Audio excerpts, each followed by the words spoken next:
News आज 24 TV, हर खबर आपके पास। मैं अंकित कटियार, चलिए डालते हैं नजर आज की कुछ बड़ी और छोटी खबरों पर। इंदौर इच्छापुर हाईवे पर मंगलवार 15 दिसंबर को भारतीय किसान संघ के द्वारा 20 मिनट तक चक्का जाम किया गया। चक्का जाम के पहले किसानों ने कृषि उपज मंडी छैगांव माखन में एक सभा आयोजित की थी। उसके बाद सभी किसान इंदौर इच्छापुर हाईवे पर बैठ गए। अपनी 25 सूत्री मांगों का ज्ञापन जिला कलेक्टर अनय द्विवेदी को दिया और कहा कि अगर हमारी मांगे नहीं मानी गई तो भारतीय किसान संघ मध्य प्रदेश में उग्र आंदोलन करेगा। प्रशासन के द्वारा चक्का जाम को देखते हुए माकूल व्यवस्था की गई थी। जिले से सभी प्रशासनिक अधिकारी मौके पर मौजूद थे। इस चक्का जाम आंदोलन में किसानों की संख्या कम नजर आई। जिला अध्यक्ष भारतीय किसान संघ धर्मचंद पटेल ने बताया कि इंदौर कमिश्नर के द्वारा भारतीय किसान संघ के पदाधिकारियों को अपनी बात रखने के लिए इंदौर बुलाया है। चक्का जाम को देखते हुए पुलिस विभाग के खरगोन रेंज के डीआईजी तिलक सिंह पूरे समय यहां मौजूद रहे। कमिश्नर महोदय ने अभी तुरंत इंदौर बुलाया है, ये आपने धरने को देखते हुए। भगवान बलराम की जय, सारी समस्या भागेगी। धरना प्रदर्शन में मैटर था कि हम लगातार 6 महीने से ज्ञापन दे रहे हैं। इसमें हमारे विषय से एक तो भावांतर राशि पिछले साल की 17-18 की और 18-19 का बीमा राशि, पिछले 74% की जो भावांतर राशि है, राहत राशि, वो भी अभी तक मिली नहीं है। और जो किसानों को जो संगति हुई बीमा के अंदर, वो भी उसमें भी आज तक किसी प्रकार की कोई कार्रवाई नहीं हुई। जबकि 1,20,000 किसानों का बीमा कटा हुआ है और मात्र 30,000 किसानों को बीमा आया है। उसमें अभी 90,000 किसान बाकी है और कुछ विषय में चर्चा हुई थी तो 30,000 का और बाकी आया। तो ये कहाँ से आया और इतने किसानों की बीमा राशि कहाँ पर पड़ी है अभी तक? अभी कोई भी दोषी अधिकारी पे कोई कार्रवाई नहीं हुई है। हम लगातार बार चेतावनी कर रहे हैं और आज ये रोड पे सिर्फ कार्यकर्ता है कोरोना महामारी के कारण। अब इसके बाद में अगर जो 13-14 में जो दूध, सब्जी और फल बंद किए थे, इसी प्रकार का आंदोलन हमको करना पड़ेगा अगर हमारी सरकार बातें नहीं मानेगी। कलेक्टर साहब ने आपको क्या कहा? कलेक्टर साहब ने आश्वासन दिलाया कि मैं दोषी अधिकारियों पे कार्रवाई करूंगा। मेरी ऊपर बात हो गई, ऐसा बताया तो। और सीसीआई जो आज किसानों के साथ में विसंगति कर रही है, जो किसानों को माल छोड़ रही है, व्यापारियों को ले रही है और कुछ परसेंटेज व्यापारियों से जो चल रहा है उनके वो बंद किया जाए और सीसीआई सारे किसानों का माल खरीदा जाए 100%। मेरा नाम है धर्मचंद गुजर, भारतीय किसान संघ जिला अध्यक्ष। बिस्फी थाना क्षेत्र के नवटोली गांव निवासी महमूदा खातून से बाइक पर सवार 2 अपराधी ने झोले में रखे 25,000 रुपए झपट कर उड़ा ले गए, जिसको लेकर महिला ने भी थाने में लिखित आवेदन देकर न्याय की गुहार लगाई है। लिखित आवेदन के अनुसार मंगलवार को महिला ने पंजाब नेशनल बैंक में अपनी सास के साथ पैसे निकालने गई थी। पैसे निकालने के बाद बैंक के परिसर में पहले से घात लगाए 2 लड़कों ने उसे नकली नोट कहकर पैसा गिनने की बात कही, फिर नोट को बारी बारी से गिनती भी किया। वहीं महिला बिस्फी पंजाब नेशनल बैंक से घर जाने के लिए जब ऑटो पकड़ा तो कुछ दूर जाने पर देखा कि वो दोनों लड़के उसके पीछे आ रहे हैं। इसी क्रम में नूरचक चौक के समीप जब पहुंची और झोले में रखे पैसों को अपनी सास को देकर ऑटो वाले को किराया देने लगी। इसी दौरान सास के हाथ से झोला झपटकर दोनों एफजेड बाइक पर सवार होकर तेज रफ्तार से फरार हो गए। जबकि कुछ दिन पहले भी ऐसी कई घटना को अपराधी अंजाम दे चुके हैं, जिसको लेकर महिला ने बिस्फी थाने में लिखित आवेदन दिया है। वहीं दूसरी तरफ बिस्फी थाना अध्यक्ष संजय कुमार के द्वारा अपने दलबल के साथ पंजाब नेशनल बैंक के सीसीटीवी कैमरे को भी खंगाला जा रहा है। इस बाबत थाना अध्यक्ष संजय कुमार ने बताया कि अपराधी को पकड़ने के लिए छानबीन की जा रही है। घटना हुआ है, क्या घटना हुआ है? घटना भी की झिड़का मार के पैसा लेके भाग गया। कहाँ से?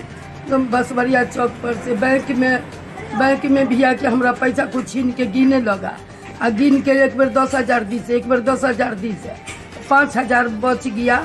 तब बोला है कि इनमें से 500 रुपया निकालो को कि न बदल के लाओ, ये नहीं चलेगा। तब फिर बदल के लाए, तब जाके फिर कहीं 5,000 भेज गया। उसके सामने में रख लिया।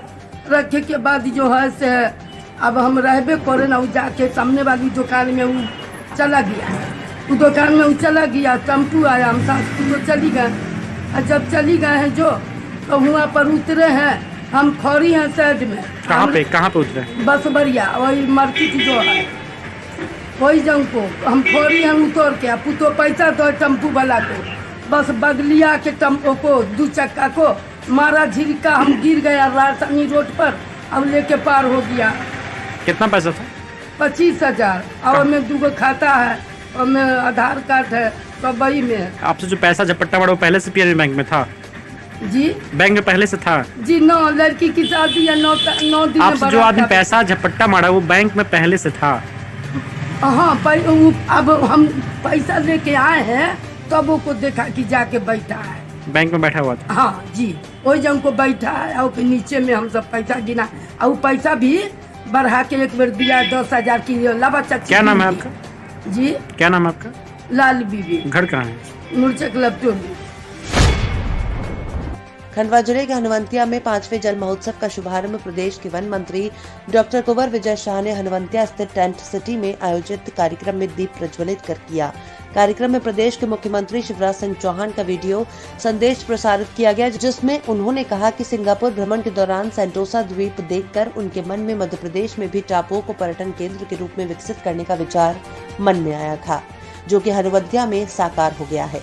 मुख्यमंत्री चौहान ने अपने वीडियो संदेश में कहा कि इंदिरा सागर के बैक वाटर के पास स्थित हनुवंतिया पर्यटन स्थल का प्राकृतिक सौंदर्य अद्भुत है। उन्होंने जल महोत्सव के शुभारंभ अवसर पर सभी को शुभकामनाएं दी और देश प्रदेश के पर्यटकों को हनुवंतिया आने के लिए आमंत्रित किया।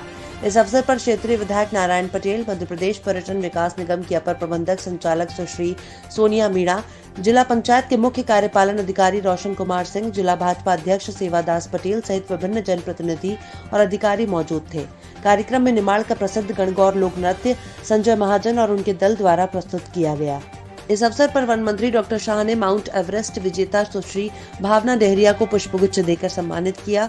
वन मंत्री डॉक्टर शाह ने इस अवसर पर कहा कि प्रदेश के मुख्यमंत्री शिवराज सिंह चौहान के नेतृत्व में विगत वर्षों में प्रदेश में पर्यटन क्षेत्र के विकास के लिए अनेकों कार्य किए गए हैं। हनुवंतिया भी उन्हीं में से एक है। वन मंत्री डॉक्टर शाह ने कहा कि वन विभाग और पर्यटन विभाग के समन्वय से प्रदेश में और नए पर्यटन स्थल विकसित किए जाएंगे। पर्यटन विकास निगम की अपर प्रबंधक संचालक सुश्री सोनिया मीणा ने अपने स्वागत उद्बोधन में बताया कि हनुवंतिया में 5वां जल महोत्सव आज से 1 महीने तक लगातार जारी रहेगा। इस दौरान साहसिक खेल गतिविधियों के साथ साथ सांस्कृतिक और लोक कला से संबंधित कार्यक्रम भी पर्यटकों के मनोरंजन के लिए आयोजित किए जाएंगे। उन्होंने बताया कि हनुवंतिया स्थित टेंट सिटी में 63 कॉटेज स्थापित किए गए हैं। हनुवंतिया में हॉट एयर बैलून जैसी गतिविधियों भी पर्यटकों के मनोरंजन के लिए की जा रही हैं। त्याग किया है, बलिदान दिया है, जब जाकर के ये डैम और ये स्थान बना है। मित्रों, डैम बनने के बाद जो समस्याएं जाहिर के लिए बताई थी उसकी तो मैं चर्चा करेंगे ही, लेकिन डैम बनने के बाद सबसे पहले आज से 15 साल हो गए होंगे, 2003-04 में जब मैं मंत्री बना तो मुझे टूरिज्म और कल्चर, पर्यटन और संस्कृति मंत्री बनाया गया। और उस समय 2003 और 2004 में मैं कहता था यहाँ जितने टापू हैं इन टापुओं में हम आगे पीछे पर्यटन गतिविधियां बढ़ाएंगे, तो लोग मेरे ऊपर हंसते थे। लेकिन धीरे धीरे जब हमने माननीय मुख्यमंत्री जी को इस बात से वाकिफ किया और सिंगापुर के कुछ ऐसे टापुओं की हमने विजिट करवाई, तो माननीय मुख्यमंत्री जी ने तत्काल हनुवंतिया के लिए एक नई कार्य योजना की मंजूरी दी। टूरिज्म डिपार्टमेंट और सरकार करती है, जितना कर रही है काफी नुकसान में है ये लोग, लेकिन नुकसान और फायदे की बात नहीं है। मध्य प्रदेश का एक वो क्षेत्र जिसने बिजली बनाने के लिए इतना बड़ा बलिदान दिया हो, एक टूरिज्म के रूप में डेवलप हो। एक बार फिर मैं माननीय मुख्यमंत्री जी को, वो तो आना चाहते थे लेकिन किन्हीं और कारणों से नहीं आ पाए, उनके प्रयासों से कीर्तिवर्धन जी जो मेरे पर्सनल मित्र नहीं है, हमारे निमाड़ की शान, आज संजय महाजन को कोई नहीं जानता। खरगोन मड़वा की बात नहीं कर रहा हूं। दुनिया में जब भी कोई गणगौर की बात आती है, जब भी कोई कल्चर की बात आती है, जब भी कोई सांस्कृतिक आयोजन की बात आती है, तो लोग कभी संजय महाजन को देखो कहां। तो हमारे निमाड़ के गौरव संजय महाजन की और उनकी पूरी टीम के लिए एक बार जोरदार ताली बजाओ, क्योंकि हम लोग तो अपनी जगह हैं, लेकिन एक कलाकार जब भी यहाँ आयोजन होता है वो अपनी प्रस्तुति देते हैं। उनका एक ही कहना है, भाई साहब मैं दुनिया भर में कार्यक्रम करता हूँ, और अगर मेरे जिले में और मेरे निमाड़ में अगर आपने मेरा कार्यक्रम नहीं कराया तो मुझे ऐसा लगेगा कि मैंने इनके लिए कुछ नहीं किया। इसलिए उनकी भावना की मैं कदर करता हूँ और उनके पूरे कला सम्मान के साथ प्रणाम करता हूँ। आप सब लोग यहाँ पधारे, इस आयोजन बहुत अच्छी तरीके से संपन्न हो और हर वर्ष की तरह और आगे विरोधी प्रगति करे, इन्हीं आशा उम्मीद के साथ अपनी वाणी को विराम। धन्यवाद। देखिए, माननीय मुख्यमंत्री के संदेश हम सब लोगों ने देखा, और जैसा कि आप सबको मालूम ही है, आदरणीय मुख्यमंत्री हमारे शिवराज सिंह चौहान जी ने लगातार इस छोटे से स्थान को दुनिया में फेमस करने के लिए जो कुछ करना चाहिए उसमें कोई कसर बाकी नहीं रखी। ये 5वां जलोत्सव हमारे मुख्यमंत्री की देन है, और उन्होंने लगातार हर गतिविधियों को बढ़ावा देते हुए, घाटे और फायदे का नहीं सोचते हुए इस क्षेत्र के संस्कृति कला को भी आगे बढ़ाने का प्रयास किया। आज संजय महाजन जी, आप देख रहे हैं कि हमारे निमाड़ का गौरव नहीं मध्य प्रदेश का गौरव है, हिंदुस्तान का गौरव है, और दुनिया में जाके और हमारे कला को, हमारी संस्कृति को बिखेरते हैं और हमारे हिंदुस्तान का नाम रोशन करते हैं। ऐसे कलाकारों को भी मैं सम्मान कर रहा हूँ, और आप देखेंगे कि यहाँ पर रोज कोई ना कोई कलाकार का न सिर्फ सम्मान होगा, बल्कि वो अपनी कला का जादू से भी आने वाले पर्यटकों का मन मोहोगा और उसका प्रचार प्रसार भी होगा। जो स्पोर्ट्स गतिविधियाँ हैं, एडवेंचर स्पोर्ट्स, आप देख ही रहे हैं, जिन गतिविधियों के लिए लोगों को गोवा और विदेश जाना पड़ता था, आज गोवा और विदेश की सारी स्पोर्ट्स की गतियाँ लगभग यहाँ पर उपलब्ध हैं। ये भी कोई कम आश्चर्य की बात नहीं है। हमारे इस क्षेत्र के विधायक जी भी और हम सब लोग मिलके माननीय मुख्यमंत्री जी से चाहेंगे, और कलाकारों से भी चाहेंगे, और प्रदेश के और देश के लोगों से भी चाहेंगे कि यहाँ आएँ, हमारे कलाकारों का मान सम्मान बढ़ाएं, उनकी कला का आनंद लें, और इस जल महोत्सव में अपने